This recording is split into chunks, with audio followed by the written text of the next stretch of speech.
Hello everyone, Adam here. Let's talk about bronze servants. Unless we're talking about Hans, Kodro, or Urash, no one really seems to use bronze servants that often.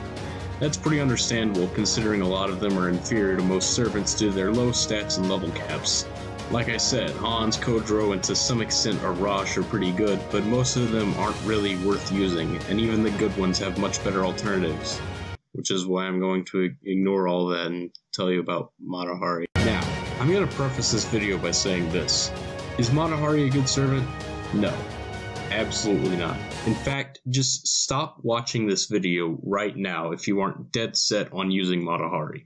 Nothing I'm going to say will convince you to use her. Go watch something else. But if you are absolutely determined to use her, then buckle your proverbial seatbelts and get ready to learn everything you need to know about Matahari.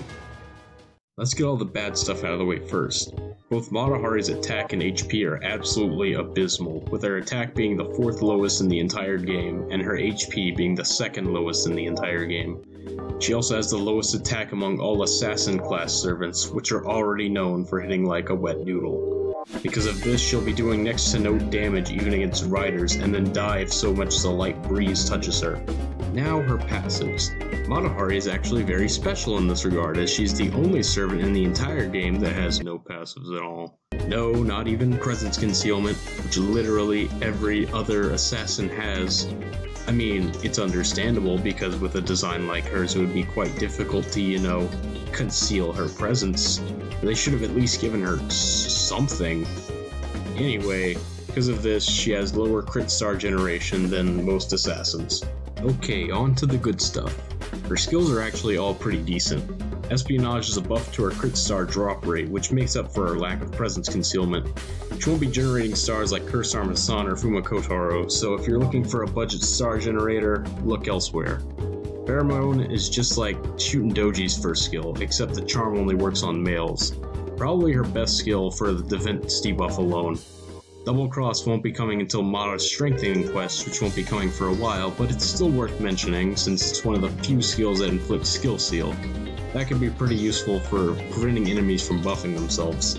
Her Noble Phantasm isn't all that special, just a team-wide charm and an attack and defense debuff for 1 turn.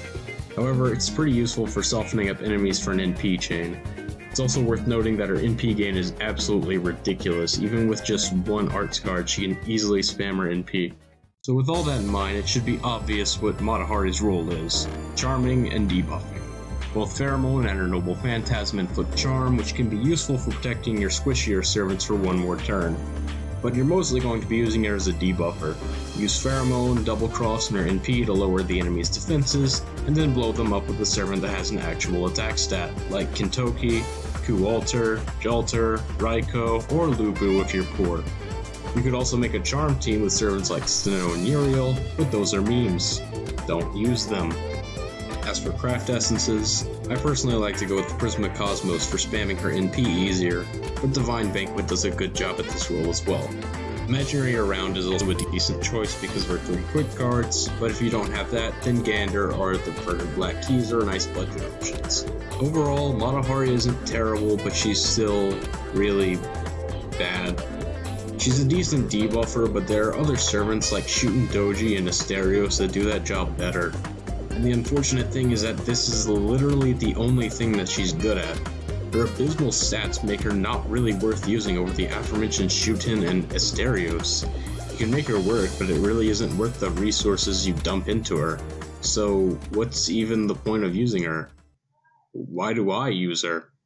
Well, in my opinion, how good or bad a servant is doesn't matter if you enjoy using them. If you're having fun, then why worry about how viable your servants are? So if you like using Matahari, either for her personality or cute big eyes or other reasons, then go for it.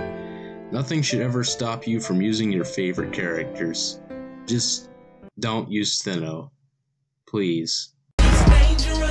Super fan. Okay. Better watch out, you take the cash. Oh,